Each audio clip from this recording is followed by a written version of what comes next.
लगा लेता है और इसी का फायदा उठाकर मॉरिस 2 चम्मच उठा लेता है और 1 चम्मच को अपनी जेब में छुपा लेता है। रात मॉरिस सेल में बैठा था, तभी इंग्लिश सभी कैदियों को बुक्स देने आता है। तो मॉरिस उससे पूछता है कि मैंने लोहे के 2 टुकड़ों को जोड़ना है, क्या यहाँ कोई चीज है जिससे उन्हें जोड़ा जा सके? इंग्लिश पूछता है कि क्यों चाहिए तुम्हें? तो मॉरिस बताता है कि मैंने खुदाई करनी है इसलिए। लेकिन इंग्लिश आगे से कहता है कि ये इतना आसान नहीं है जितना तुम सोच रहे हो, इसलिए भागने के ख्वाब देखना छोड़ दो। अब अगले दिन मॉरिस लिटमस से एक सिक्का मांगता है और कहता है कि अगर तुमने मुझे सिक्का लाकर दिया तो मैं आपके लिए आपके मनपसंद गाने बजाऊंगा। इसलिए लिटमस भी ये डील मान जाता है और उसी रात लिटमस उसे एक सिक्का दे देता है और मॉरिस फौरन 1 चम्मच तोड़कर नेल कटर के एक हैंडल से दोनों को आपस में जोड़ देता है और आग जलाकर दोनों को अच्छी तरह से वेल्ड कर देता है। यहाँ उसका छोटा सा बेलचा तैयार हो जाता है और वह उस एयर वेंट को खोदना शुरू कर देता है। दूसरी तरफ चार्ली भी गार्ड के आने का ध्यान रख रहा होता है, लेकिन उसी दौरान चार्ली की आंख लग जाती है और तभी वहाँ पर एक गार्ड उनके सेल की तरफ आ रहा था। चार्ली उसके आने की आवाज सुनकर फौरन उठ जाता है और तभी चार्ली एक ग्लास से मॉरिस को इशारा करता है। ये देखकर मॉरिस फौरन एयर वेंट को छुपाकर अपने बेड पर लेट जाता है। गार्ड उसे कहता है कि तुम्हारे सेल से जलने की स्मेल आ रही है। तो मॉरिस बताता है कि क्या पता ये आपका वहम हो। गार्ड भी ज्यादा ध्यान नहीं देता और चला जाता है। गार्ड के जाते ही मॉरिस दोबारा से एयर वेंट को खोदना शुरू कर देता है, लेकिन खोदते समय उसे आगे से लगे स्क्रू दिखाई देते हैं जिसे हाथों से निकालना नामुमकिन था। मॉरिस जब भी कारपेंटर शॉप में जाता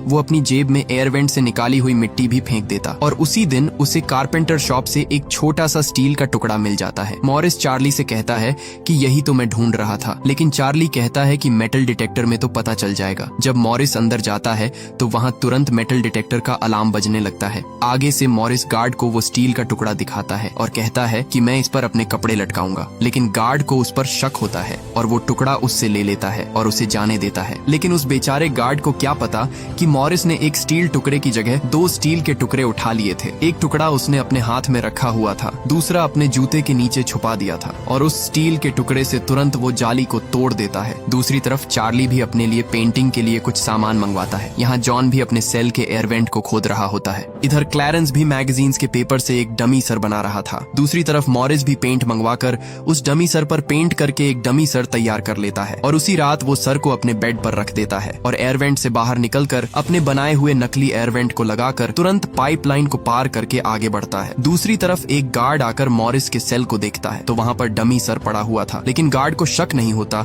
और वो वहाँ से चला जाता है। इधर मॉरिस जैसे तैसे करके पाइप के सहारे ऊपर चढ़ जाता है। ऊपर आते ही उसे एक ग्रिल दिखाई दी जो कि पूरी तरह से बंद थी। मॉरिस कूद कर जाने की कोशिश करता है, लेकिन उसकी कोशिश नाकाम हो जाती है और इसी दौरान वही गार्ड आकर चार्ली से कहता है कि मॉरिस आज काफी जल्दी सो गया। आगे से चार्ली कहता है कि आज उसकी तबीयत ठीक नहीं है और तभी गार्ड की छड़ी नीचे गिर जाती है। छड़ी को उठाते हुए गार्ड देखता है कि मॉरिस के कुछ बाल अजीब से दिख रहे हैं। इधर चार्ली के पैरों तले जमीन निकल गई क्योंकि अब उनका मिशन फेल होने वाला था। गार्ड मॉरिस के सेल के अंदर अपना हाथ उसके सर पर रखता है तो मॉरिस कहता है, क्या हुआ सर, आप अचानक मेरे सेल पर? यहाँ मॉरिस चार्ली के बताने पर फौरन अपनी जगह पर आकर लेट गया था। अगली सुबह मॉरिस अपने साथियों को बताता है कि मैं कल रात छत पर गया था। मैंने वहाँ एयर वेंट देखा जो कि बहुत ऊपर था और मैं उस तक नहीं पहुँच सका, इसलिए मेरे साथ किसी को चलना होगा। तो मॉरिस कहता है कि आज रात मेरे साथ जॉन जाएगा। इसलिए मॉरिस और जॉन दोनों दोबारा उस जगह पर जाते हैं। यहाँ जॉन मॉरिस को ऊपर उठाता है, लेकिन उनकी बदकिस्मती कि वह एयर वेंट बहुत मजबूत था और उसे सिर्फ और सिर्फ कटर मशीन से ही काटा जा सकता था। अगले दिन म्यूजिक हॉल में सभी कैदी म्यूजिक बजा रहे थे। तभी वहाँ पर पड़े एक छोटे से पंखे पर मॉरिस की नजर पड़ती है। ये देखकर मॉरिस तुरंत लिटमस से कहता है कि वह पंखा मुझे चाहिए। तो आगे से लिटमस भी उसकी बात मान जाता है और मौके का फायदा उठाकर मॉरिस उस पंखे को अपने म्यूजिक बॉक्स में छुपा देता है। लेकिन बाहर जाते समय मॉरिस को गार्ड रोक लेते हैं और उसका म्यूजिक बॉक्स चेक करने के लिए कहते हैं। तो मॉरिस कहता है कि मेरा सब सामान चार्ली के बॉक्स में है, इसलिए वो इस चेकिंग से भी बच जाता है। दूसरी तरफ मॉरिस उस पंखे से एक ड्रिल मशीन तैयार कर लेता है और उस एयर वेंट पर पहुंचकर वो उस एयर वेंट के कुछ टुकड़ों को काटने लगता है। यहाँ ड्रिल मशीन की आवाज सुनकर